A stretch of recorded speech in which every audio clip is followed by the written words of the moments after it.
So I gave this talk a few weeks ago because there's a modeler here in Milwaukee named Mike Slater, who's trying to start a prototype modeling meet regime. He himself is a North Shore interurban modeler and a very accurate one. So I had prepared for this a few years ago, and then COVID hit. So I had to dust it off and see if I remembered anything. What I was trying to get across was that if you get into the prototype modeling rabbit hole and start to attend the meets and start to read the magazines and the articles and the online tutorials, you quickly encounter a lot of vocabulary that's just casually tossed around without necessarily a lot of definitions being provided. So we're going to be looking at boxcars in particular and a lot of the prototype modeling vocabulary that's grown up around boxcars. Now, I was there in 1985 at the NMRA National Convention, which was held here in Milwaukee, when Bill McKean, owner of McKean Modelers, had called a meeting, and he publicized it in many of the model railroad magazines, that was going to discuss how to try and get the NMRA to pay more respect to accurate modeling than just incredibly talented scratch building. So it was Bill and a couple of other guys. What was the other? Joe Delia and Jim Hagan. I think they represented Proto Power West and Detail Associates. So I attended that meeting. I did not go to the 1990 NMRA National in Pittsburgh, which kind of started all this up again. And that formed a group that some of you may have heard called Friends of the Freight Car. Anyway, I started my talk to this prototype modeling group just a couple of weeks ago by going through some of the resources that are out there that I would recommend people should try and obtain if they can. It's not going to be free or cheap. A car builder's cyclopedia for the year that you model, and ideally for 10 years before that, and 20 years before that, and 30 years before that, provides a lot of information and useful pictures, and in many cases, scale drawings. A railway equipment register will tell you what cars actually ran on the given part of your year.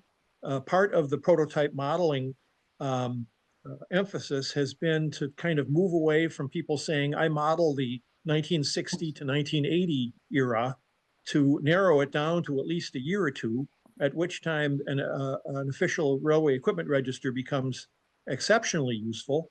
It gives you a lot of information about the cars in a given number series. So if you find a photo and it's a car you want to model, or it's a car you actually own, the ORER can help you decide whether it actually belongs on your layout. The railway prototype cyclopedias are extremely useful. They're not cheap. They're soft-bound books, pretty reasonably thick, and usually have a selection of articles in them, many of which provide the kind of information that some 30, 40 years ago, when I started thinking about prototype modeling, this information was so difficult to come by. So in an ideal world, I'd own a complete set of these. I don't.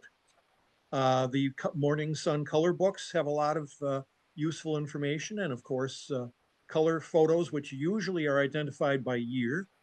The magazine of your favorite railroad's historical society, and also the online counterparts, such as the Chicago Northwestern Historical Society has, are an excellent source of information, of accurate information, and again, pictures which hopefully are identified by year, so at least you get a feel for if they fit your era. Combach has published a couple of good freight car books by Jeff Wilson, neither of which is in print, but you see them at swap meets. And if you go to swap meets, you sometimes actually see these particular magazines sometimes being given away for free, or at least being sold very cheaply. Prototype Modeler, Rail Model Journal, Mainline Modeler, and Model Railroading. That's not Model Railroader, but Model Railroading. And in the early years, they were basically looking at basically locomotives and passenger cars. That seemed to be what interested prototype modelers most. But eventually, they too came over to become friends of the freight car. So with that as kind of the general introduction, let's go all the way back to the wood uh, uh, freight car era and the terminology. This would be called a double sheathed wood boxcar, double sheathed because the vertical wood sheathing that you can see has its counterpart inside the car with horizontal wood sheathing. And in between the exterior and the interior wood sheathing, there is there was a truss-like brace with verticals and diagonals, much like a Pratt type bridge. This, by contrast, wow, this by contrast is a single sheathed wood boxcar with a wooden end, single sheathed because the horizontal wood that you see is also the inside of the car, and the exterior of the car is braced by these steel supports, both vertical and diagonal. Um, uh, the common model railroad terminology for years for such cars was outside braced boxcar, but it seems in the prototype modeling world they now prefer the phrase single sheathed. Now, this single sheathed car has a wooden end, as you can see. Oh, I was going to also mention that the braces, the horizontal, the vertical, and the diagonal, as you can see, actually on this car extend below the side sill of the car. That was not universal. Here's a single sheathed boxcar where the vertical and diagonal ended at the bottom of the side sill. We're going to talk now about steel cars. And with steel cars, the common terminology is to count the panels. This would be a 5 or panel or 10 panel. And this particular car has riveted joints for the side panels. Sometimes you're told in an article that this car is accurate. However, you have to shave off the rivets. Or worse yet, you have to try and add the rivets. But count the panels and note whether they are riveted or, as in this case, welded. This would be 5 plus 5, pardon me, 6 plus 6. So a 12 panel boxcar with welded seams. So you note the number of panels and you note how the seams are attached, welded or riveted. And there are many articles that show what to do if you need to shave off the rivets and use a scriber to create the weld seam. You've probably seen cars that look like this. The reason for those strange protrusions is interior loading devices that secure the loads. So the prototype terminology for this is the same as model railroaders used basically from the time these came out, and that is waffle-sided cars. Here's a usual car, and note that it has a door and a half. I'm not aware of any modeling agreed upon terminology for sides that look like this. If I was to suggest a name, it would be a popsicle stick sided car, but I don't know if that would find any general acceptance in the prototype modeling community. Now we're going to talk about the bottom sill of the car because that's also an identifying mark, and you'll read articles that talk about what kind of sill a box car or other house car has. This is a straight sill car. You'll note that the sill is a separate piece of metal from the side panels. This is a skirt sill or fish belly below the bottom of the side panels. This particular skirt has two slopes. The initial slope here, I don't know if you can see my cursor on the screen, Yeah. and then a more gentle slope here. So a two-slope skirt sill, and this car, by the contrast, has just one slope. Fish belly is also the term that one sometimes sees referred to with these kinds of sills, sill bottoms. This car, what are known as sill caps. Yep. They cover the, in this case, the car bolster, which is directly, of course, above the bolster on the freight car truck. And it also covers the cross bearer. It does the same here and at the far end of the car. And then a very modest fish belly or sloped sill in the center of the car. One common mistake you see in the molding for some cars that have this kind of sill is that they regard those sill caps as integral with the sill, but they're actually separate pieces of steel. So there should be a seam easy enough to add with a dental pick, and they are bolted on. In this case, the bolt is on to the cross bearer, and in this case, it's bolted on to the bolster of the car. But again, it's a separate piece of steel, so it looks like a little welding was done on this one as well. But you would, if you have a cast plastic car where this is integral with the sill, it's a simple enough matter to add the seam.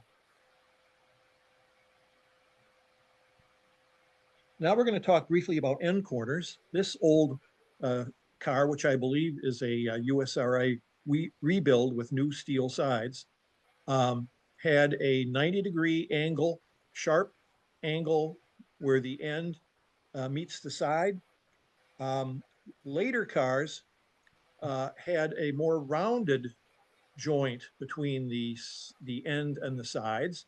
And this is sometimes known as a W corner post. And when I first heard that phrase, I was very confused. I saw no W. I looked and looked, but I could not see the W.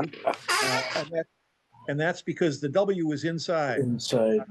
This W-shaped piece of steel is what holds the metal as it's bent into the curved joint.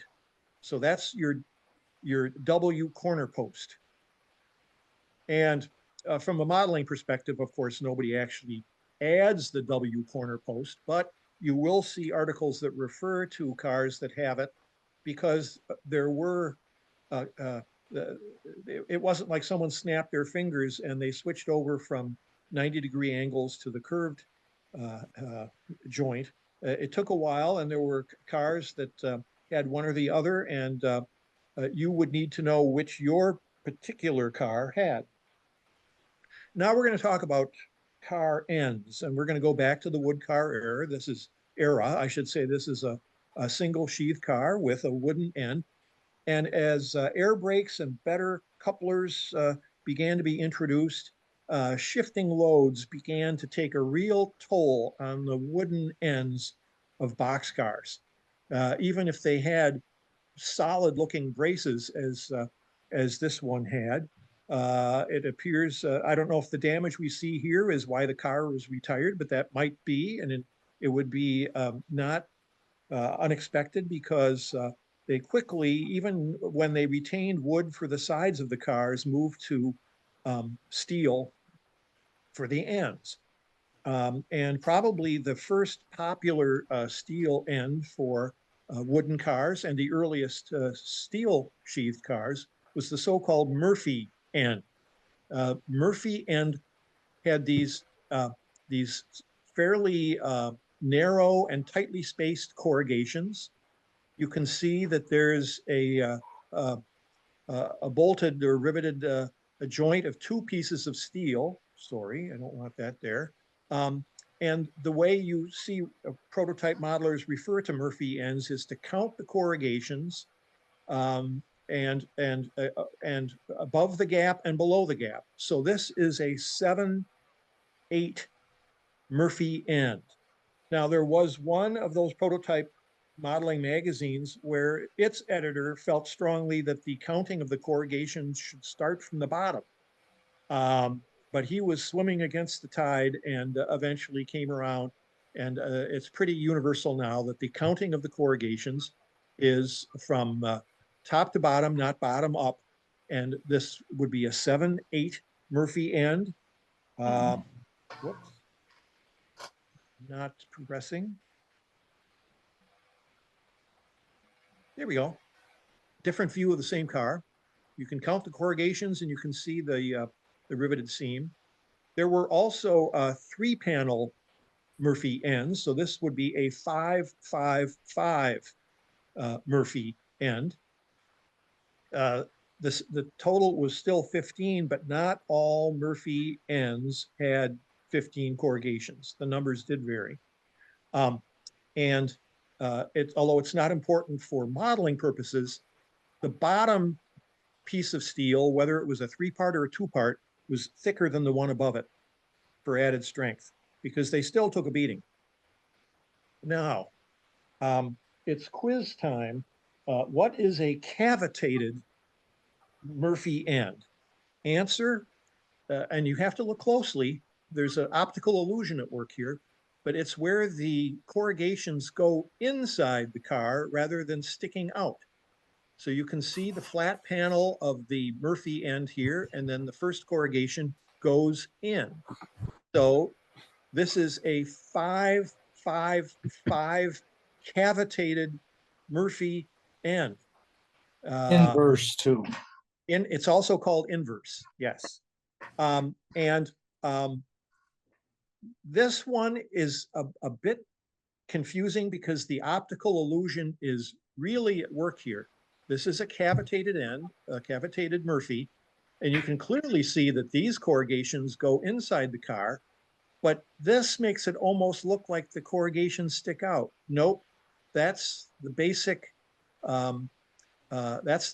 flat seam of the car. So both the top and bottom are inverted or cavitated. I assume that one reason for the cavitated corrugations is shown here by the tack board. It's a lot easier to attach things like ladders and grab irons if you don't have protruding corrugations to deal with. So that's the Murphy end, sometimes also known as the Murphy-Youngstown end, but more commonly the Murphy end. The next big advance was the Dreadnaught end.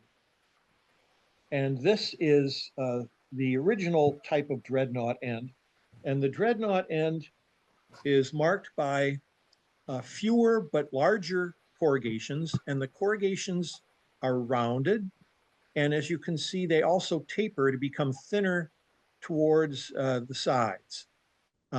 In between those rounded corrugations are smaller corrugations that are thickest at the side and then get very narrow as they approach the center of the car and then end. So you had essentially 2 corrugations running against each other to add additional strength to the car. As with the Murphy ends, you typically count the corrugations.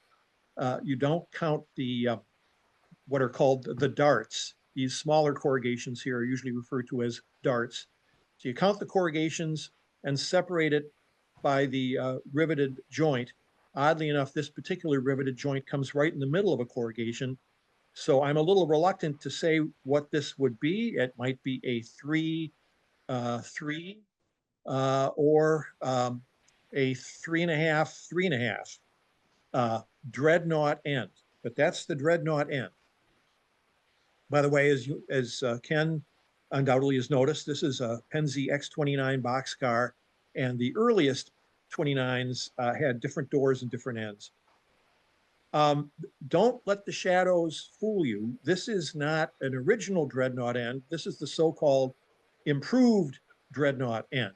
The corrugations, as before, are tapered to the sides, but the dart now goes the full width of the car. And there's an upper corrugation which is squared off. Sometimes one sees those referred to with the letter R, and sometimes with its own digit.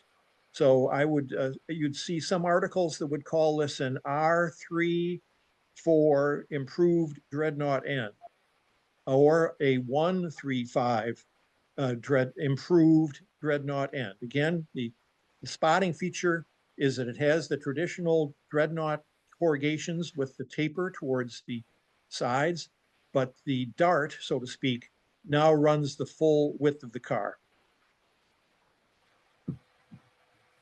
Here's another shot of one. In this particular one, the upper corrugation is so small that I don't think the letter R would be added for that car. Yes, it would. It would be? Okay. Yes, absolutely. It almost looks like it might be bolted on rather than be stamped into the car. Anyway, here's an oddity, a true Dreadnaught end, but this is a automobile car with a double door at the end, which opens. So there's the darts, but there's a double set. And once again, the riveted panel goes right through a corrugation. Dave, do you know where the term dreadnought came from? Well, you know, you had battleships, which were called dreadnoughts, which were known for their strength. And I assume that they were trying to imply, from an advertising standpoint, that their ends were stronger than Murphy ends. And based on the fact that the Dreadnought end replaced the Murphy end, I assume they were stronger. Yep. Throwing a monkey wrench into all of this is the Pullman Standard PS1 end. The corrugations are not tapered. They have the same consistent width and depth from side to side. There is no intermediate dart or other smaller corrugation, although there is a smaller corrugation right at the top on this particular PS1. And once again, here's the riveted panel in between the two parts of the end. So once again, you count the corrugations above and below that riveted joint. And you can also see that the fact that the corrugations go right to the side of the car give the car side sort of a scalloped looking irregularity there. There are many models of PS1 boxcars out there, and it seems like they all differ slightly on how to handle the corrugations. One spotting feature for a PS1, a Pullman Standard PS1 boxcar, are these protruding little boxes near the very top of the end. So if you see those, you should be assuming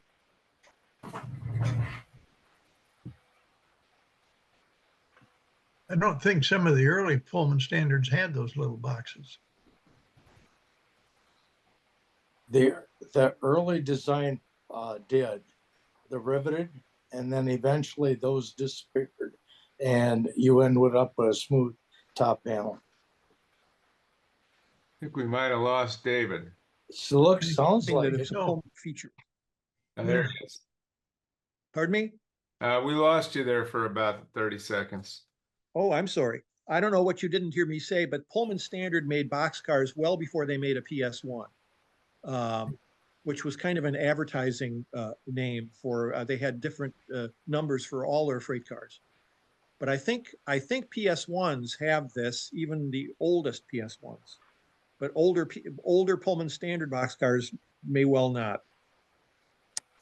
To add to the fun, there then became what was known as the modified improved Dreadnaught end, which did away with the darts or smaller corrugations between the tapered corrugations, with the exception of, in this case, one at the top and the rectangular R corrugation at the top.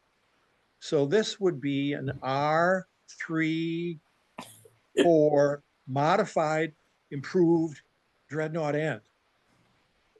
I didn't promise this would be easy to remember. But if you go to someone giving a talk about boxcars, they'll throw out these titles very quickly, and so it pays to get familiar with them. There were not many of these modified, improved Dreadnaught ends. Here's another look at one. And again, it has the top squared corrugation, the single dart running the full width of the car, and then the fairly traditional Dreadnaught corrugations. Just in case you're wondering, these corrugations, whether Murphy or Dreadnaught or Pullman Standard, are not castings as we would expect to purchase them in model railroading.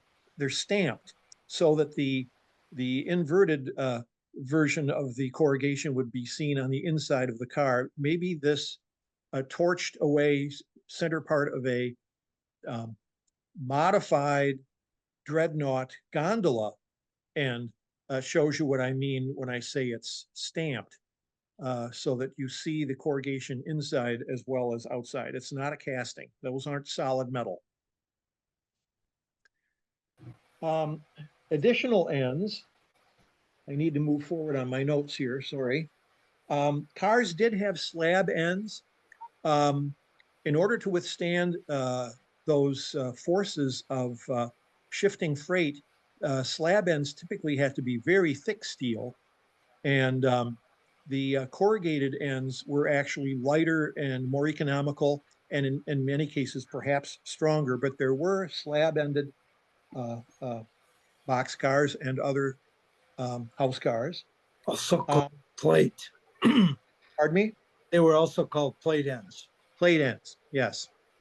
The one weakness in a car with horizontal corrugations is that the point between the corrugation is the weak link in the strength of the end.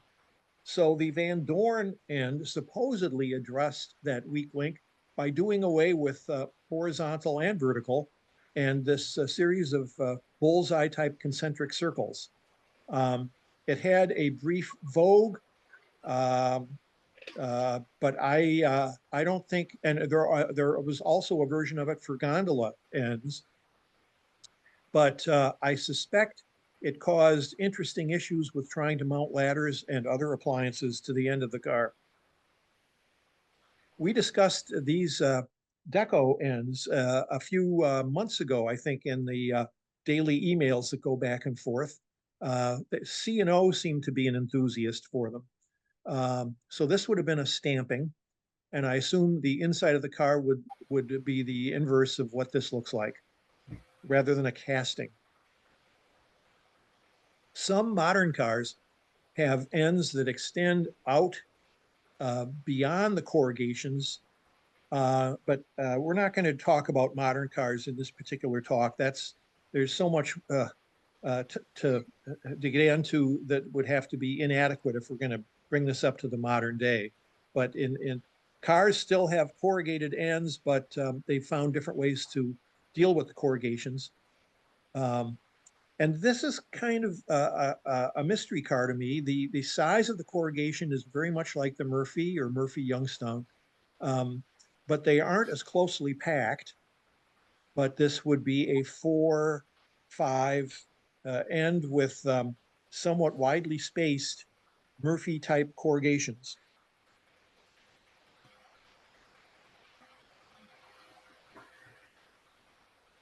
Now we're going to talk about doors. And Youngstown doors, steel doors with the horizontal corrugations, and again with riveted joints. So the corrugations are counted, and each joint is counted up as its own set of corrugations. Another example, kind of the traditional HO scale plastic boxcar door. Dave, if I may interrupt, more so Yes. than counting the ribs, it's no longer, they're counting the panels in between. And so that's why you hear a 566, 555. It's the panels, not the ribs. And I was corrected on that at one point when I built a couple models and mentioned corrugations on the doors. Well, there were certainly authors writing magazine articles in those magazines I pointed out earlier who were also counting the ribs. Correct. But counting the panels makes a lot of sense, because is this a rib or is this the top? There's more clarity with counting the panels. This is a 3-panel Crico door. which had its popularity. I think the Penzi X29 boxcar originally came with the Preco doors, not to be confused with a superior door, which looks somewhat similar. And again, you count the panels, Yep. 1, 2, 3, 4, 5, 6, a 6-panel superior door, as opposed to this 5-panel superior door. So, Now, don't confuse the superior door with the Pullman standard door. It looks like this is a 6-panel door, but it's not superior. It's Pullman standard PS1. And the giveaway are these little protrusions, which are stamped into the upper panels, but typically not the lowest panel, I should say. This picture might make it a little bit more clear that this is a PS1 door. Now, there were plenty of Pullman standard PS1 boxcars which did not have PS1 doors. The customer could order a different door, and Pullman standard would do what the customer wanted. So some PS1 kits come with different choices for doors. So that's one more thing you've got to learn about prototype you're following. What did your railroad want, or what did they end up with in the way of a Pullman PS1 boxcar? Did they have the PS1 doors or not? And the Youngstown doors are still around on relatively modern looking cars. And you can see, again, on the inside, the white painted inside of that door shows the corrugations and panels as well. So it's a stamping, not a casting. And we're not going to get in. Oh, I should also point it out. If you notice, this is actually a double door boxcar. That's a plug door there, and the sliding Youngstown. But we're not going to get into plug doors here. There just isn't time, and it's a more modern development. But this particular plug door is interesting because of this small hinge door up above. These were for grain cars where they could open the small door and test the grain. I would imagine they could also load the grain through that small opening. So these were seen typically on grain cars. And in fact, Athearn had a plastic car with these as part of the castings, part of the standard equipment. You couldn't open it, but you could clearly see the little door openings at the top. Now we're going to talk about trucks. And the standard old-fashioned freight car truck that most of us are familiar with is so-called arch bar truck. It was called a arch bar, because it was made of bar stock steel with an arch. Everything was held together with nuts and bolts. And these were exceptionally strong, sturdy trucks, which is why they were favored for steam locomotive tenders and things like locomotive cranes. But the bolts were constantly working loose, and that could cause all manner of havoc, because the journal boxes were a separate part, and they were held in place by the strength of these bolts. So if the bolt got loose, suddenly your journal is loose, and if the bolts get loose enough, suddenly the arch bar truck just falls apart. So the arch bar truck had its weaknesses, but for modeling purposes, the thing the prototype modeler has to know is that just knowing that your car had arch bar trucks, you've got to know you can't just order a set of arch bar trucks and be happy.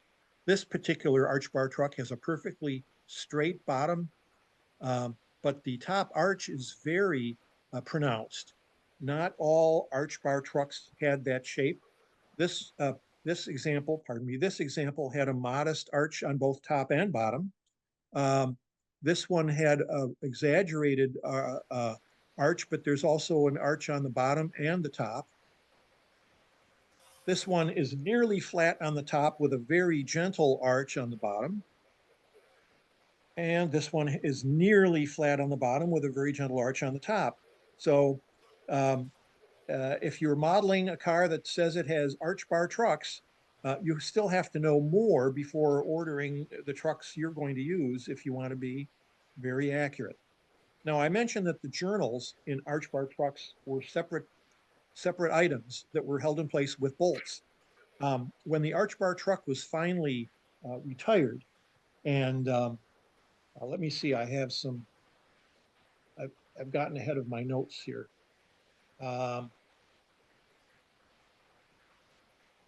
Let's see, they were banned from interchange in 1941. You still see them on cars that aren't in interchange, like work train cars and such, steam locomotive tenders. But they had that weakness that in cars in interchange service, what did the Milwaukee Road care if someone else's boxcar had loose bolts? Except they didn't want a wreck on their railroad, but they there was a limit to the kind of care they got because they weren't in the home shop very often. So the next development was the pressed steel Fox truck, and the key feature of the Fox truck, in addition to the fact that it wasn't, it was a pressed piece of pressed steel rather than a bunch of things being bolted together. The spring was immediately above the journal, but the metallurgy of the time was not so great, and they tended to crack. The next development was the cast steel framed truck, but the earliest versions were called Andrews trucks because they attempted to reuse the journal boxes that came from retired arch bar trucks. So there is still a bolt here that's holding that journal in place, but the truck itself won't come to pieces because of bolts failing. Only the journal box is reliant on a tight bolt. A little close up there showing the bolt, showing how the separate journal box is held in place, but the actual truck body is cast steel. And you can also see that it's in a U shape rather than solid metal side to side. They're rather thick, but it's not all that thickness of steel because it's cast into a U shape if you were to cut through the side of the truck. You frequently hear the word Bettendorf trucks being bandied about in model railroad catalogs and some of the early articles. Well, Bettendorf was just a brand name. It wasn't a style of truck, but model railroad vocabulary began to use Bettendorf as a style, which was really incorrect. This is a Bettendorf truck. It's the famous Bettendorf T truck, the letter T, because if you were to saw through this cast frame, it's in the shape of a letter T. It looks like it's a letter L, but that the flat part actually extends beyond the face of the truck. So this is a Bettendorf T truck. You can get these; they're made commercially, and the journal boxes are cast integral with the side of the truck. Now this is a true Bettendorf truck made by Bettendorf. But many other manufacturers made trucks to the same pattern. It's just that in model railroad parlance, going back to the 1930s and 40s, the word Bettendorf just became attached to them all, even though the Athern Bettendorf truck is actually closer to the American Steel Foundry truck that we're going to see now. Oh, no, I'm sorry. This is the Barber S2. It looks very much like what many people would call a Bettendorf truck, but it has its own unique features. The rounded nature of the corner here for the open side, and the way the springs are held by small cups on the bottom shelf of that truck. So Barber S2, and they're still made today. Here's a roller bearing version of the Barber S2. Again, the springs are still held in place by those very short cups, and you still have this rounded corner here. And you also notice the distinctive shape of the top of the casting. Is another hallmark of the Barber S2. This is the ride control, the American Steel Foundry ASF ride control truck. This is actually very close to the Athern so-called Bettendorf truck. You can see very clearly here the U shape to the casting. With the ride control, the springs are held in place with this kind of protruding lower lip, which is a shelf with an edge holding the springs in place. So that is the spotting feature for the ASF ride control truck. And you'll also notice that the side openings are rounded at their corners, but otherwise it's more geometric, as opposed to, this is the National C1. It looks thicker. It is thicker. The top beam looks much thicker. You can see how it's sort of a rounded shoulder here as it goes down towards the journal box that has the same protruding lower lip to hold the springs in place as an ASF ride control. But this is a National C1 truck. Mhm. This, I regret, this is a Dahlman truck. And the Dahlmans had a unique feature, which unfortunately, due to the weeds, you can't really see. But the two center springs here are full height springs. However, there was a cast on platform at either side, so a much shorter spring was on top of that small platform, also holding up the bolster. You can also see a rather distinctive shape to the side opening and a very straight slope down to the journal box. So I believe Dahlman trucks are made in HO at least. So this would be a Dahlman truck. Tahoe again, makes them. Pardon me? Tahoe makes them. Tahoe. Mm-hmm. It might be that Red Ball even made them back in the cast pot metal cast truck days. So now just a brief word about wheels. These ribbed wheels, at one time, every kit that Mantua made, not Tyco, but Mantua, had ribbed wheels, and whether they belonged on the car or not. These are cast iron wheels using a process known as chilling. So these are chilled iron wheels. The ribs were supposedly to dissipate heat caused by braking on the brake shoes on the wheel would cause the wheel to heat up. And iron is prone to becoming brittle when it's cooled and heated. So this was an effort to reduce or minimize the effect of heat on the wheel. These cast chilled iron process cast iron wheels were forbidden on new cars starting in 1957 and banned from interchange in 1970. So when I started putting like Katie wheels on my cars, I thought the ribs were wonderful and interesting looking, and I'd put them on just any old car. And I was mistaken. I didn't know whether the car I was modeling had them or not. And certainly by the time they were banned on new cars, they were already becoming very rare and would have been very rare by 1970. Now we're going to say a little bit about running boards. And again, to go to prototype modeling vocabulary, the standard vocabulary for years in the Walters catalog and elsewhere was roof walks. Well, these are running boards. And this is a wood running board of a type which used to be fairly common, although not all of them had this three-part construction with a steel band separating the three parts. Some would use very varying lengths of wood and they'd be bolted together. These are the laterals. Note that on this particular lateral, the wood slats are like the running board. They run the length of the car. They're parallel to the running boards. But this old Milwaukee road car had laterals where the wood was at a right angle to the running board. USRA design. USRA? USRA originally had that design before the one you showed just before with the 7 flats became more common. That's the most common after the original USRA design. And then That this one? just has the 4 slats.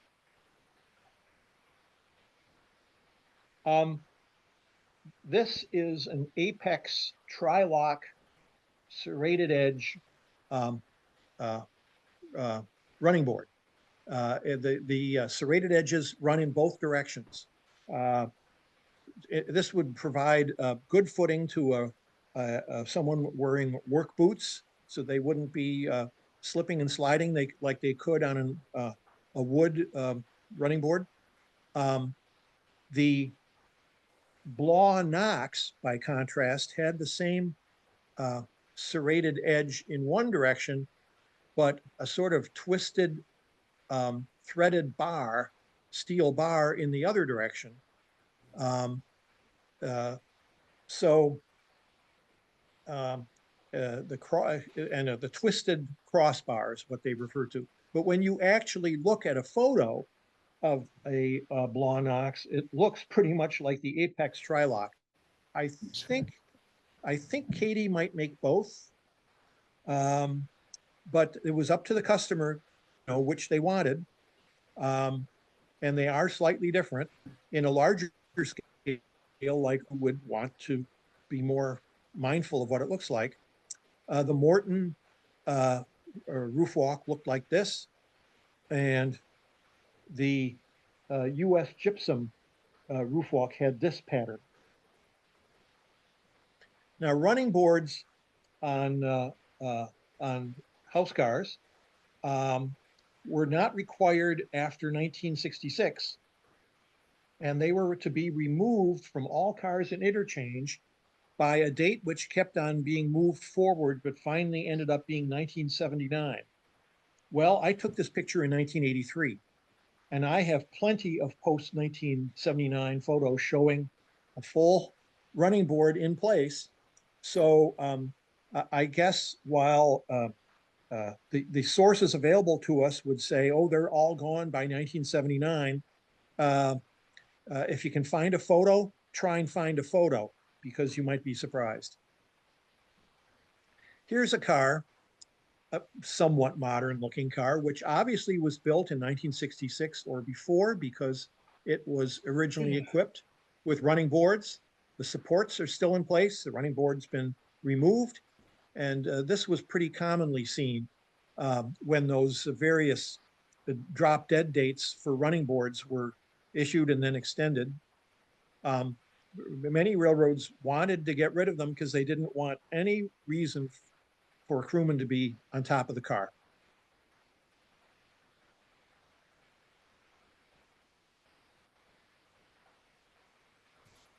All right. A few word about roofs, and we're approaching the end. You'll be happy to hear. This is a flat seam roof. I believe this is a rebuilt USRA. You can see the seams have these bent steel that goes over the edge of the roof to hold it in place. So these are separate panels, flat seam.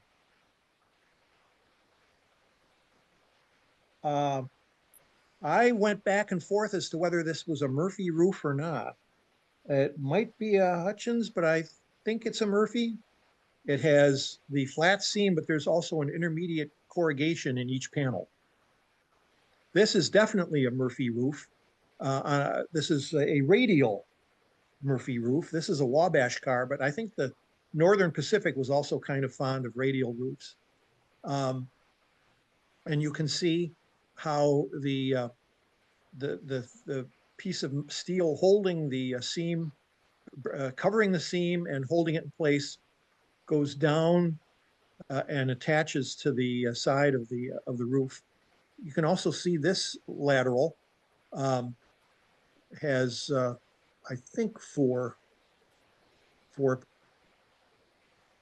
pieces of wood, but we're not talking about laterals here. We're talking about roofs.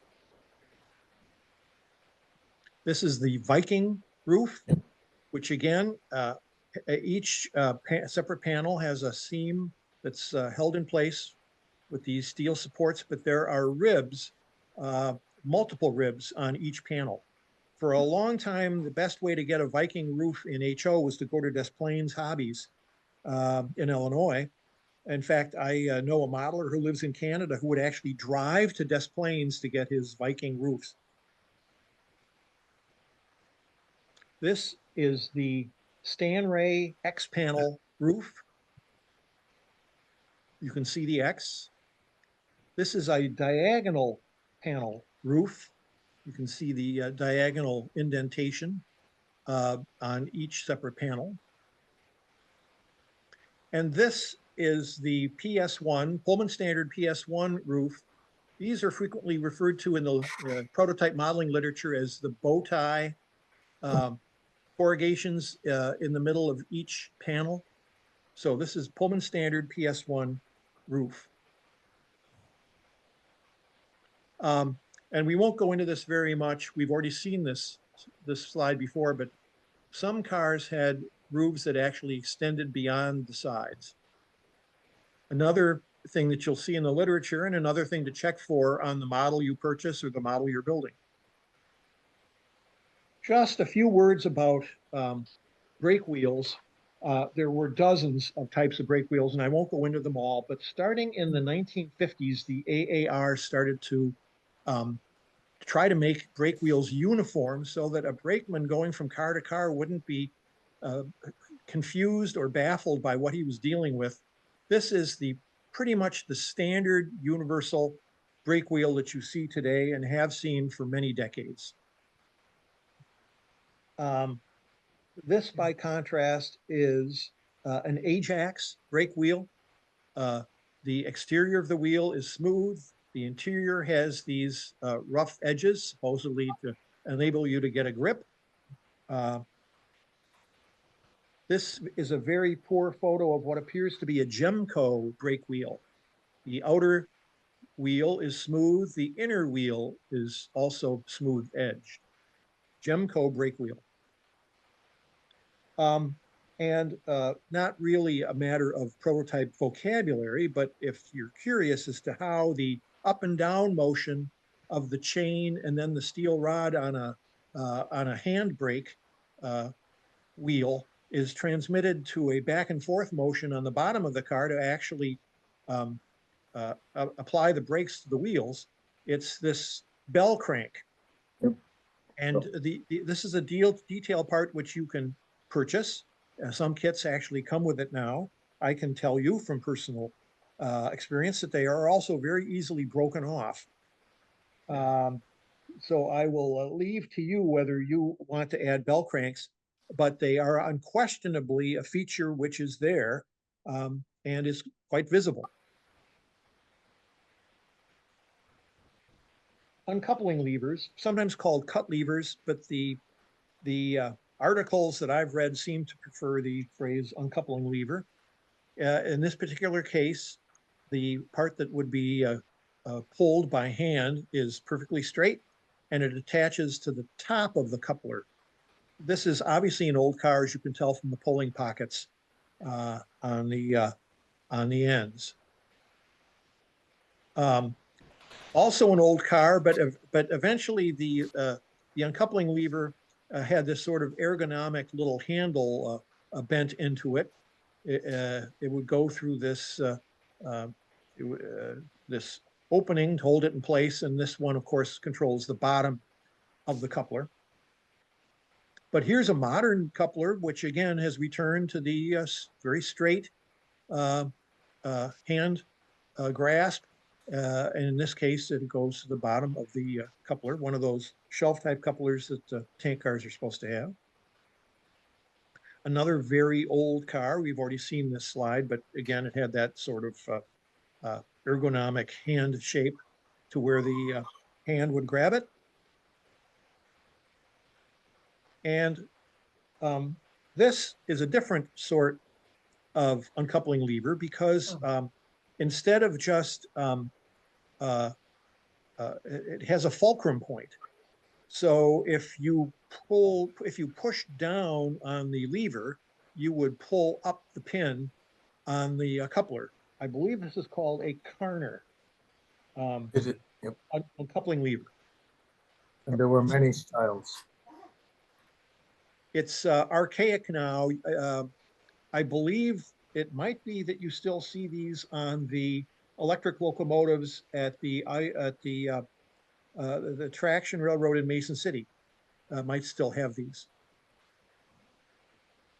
And were other styles of uncoupling levers, which I don't really have the time to go into today. Just a little bit of vocabulary. I talked earlier about cross bearers and bolsters. This would be the bolster. This is where the truck would be attached to it. This would be the cross bearer. And this would be, on this particular car, the side sill, the straight side sill. Now, the next three little items have really nothing to do with things you can model, except in a limited sense. You may have heard the phrase nailable steel floor. Well, and you tell yourself, okay, how do you nail into a steel floor? Well, I'll show you how. But the main thing for modeling is don't put one of those really nice laser cut wood boxcar floors in a car which you know to have had a nailable steel floor. This is the national nailable steel floor, and you can see how the nail will be held in place with the kind of S-curve. This, by contrast, is the Republic steel floor, and you can see how the nail will be bent there. And lastly, the Transco nailable steel floor. So again, you don't model this, but you don't also want to put in a wood floor where there's supposed to be a nailable steel floor. So I've gone through a lot of stuff. I've gone through it really fast. My poor audience a couple of weeks ago of people who are just getting into all of this looked sort of dazed and confused. It's a process of accumulating the resources you need, the photos you need, the information and knowledge that you need. And all I can say is don't become discouraged. Hey, Dave, Yes. I talked to Gene Green about the different brake wheels. Mm-hmm. He said one of the big problems is every brake wheel was different to the point that you couldn't take one and use it on another fixture. So I think they were one of the reasons why they standardized. So now you could take any brake wheel and put it on anything. The other thing is that, and I think this rule is still in place. If a brake wheel breaks, you cannot weld it. I cannot make a welded repair. It has to be replaced, which means if it's damaged, the railroad that has the car on its property has to find a brake wheel. And if it was, and when they were all proprietary, and it wasn't one they liked to use, where were they supposed to get it from? Yeah.